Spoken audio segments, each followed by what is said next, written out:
I'll film it. All right, you ready?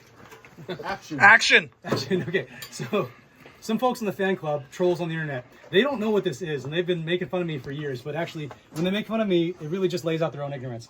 So, do we point weapons at each other? Yes, all the time. At Let's backtrack a bit. Do we monarchdefense.org. point weapons at people? No. Sometimes. It's a yes or no question. Yes. Yes. The point of the weapon is to point it at people. That is the point of this weapon, right? If I don't point it at people, why do I have this?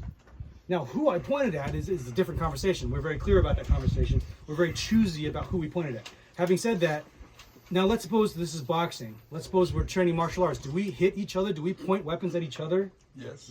If you don't, you're not doing very well in learning how to box, right? If all you ever do is hit punching bag, you're not going to be much of a boxer. You'd be a fine puncher, but you won't know how to box. So same thing for shooting. Today is a software class, a tactics class, a decision-making class. We will be training on live opponents, and part of that is the spectrum of force on force training. One of the easiest tools we can use is a weapon which is empty. Now, how do we know a weapon is empty? Physically and visually check. Physically and visually verify that it's empty. Okay, so those who spend time in the military, you put a blank adapter on. Is that weapon live? The definition of live, is that live?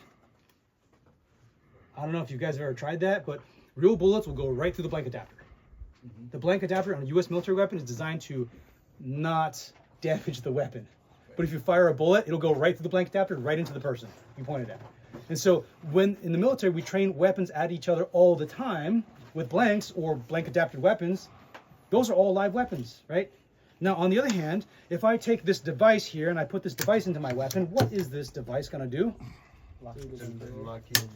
It prevents the bolt from closing. Now, for those idiots on the internet who don't understand, when the bolt is not closed, the weapon cannot fire.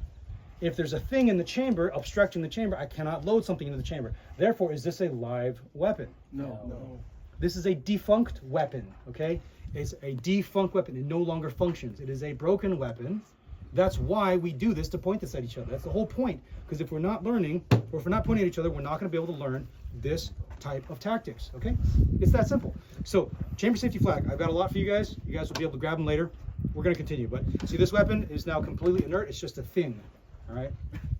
Now, the same trolls on the internet saying like, well, you should have been using airsoft guns.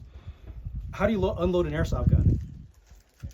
Okay. How do you verify the airsoft gun is not loaded? How do you inspect the chamber of an airsoft gun? Right? Go ahead, lose a tooth, and tell me, oh, we should be doing the drill with airsoft guns. Airsoft guns cannot be safely unloaded. You cannot verify. Real guns, you can. All right, let's continue. Come on.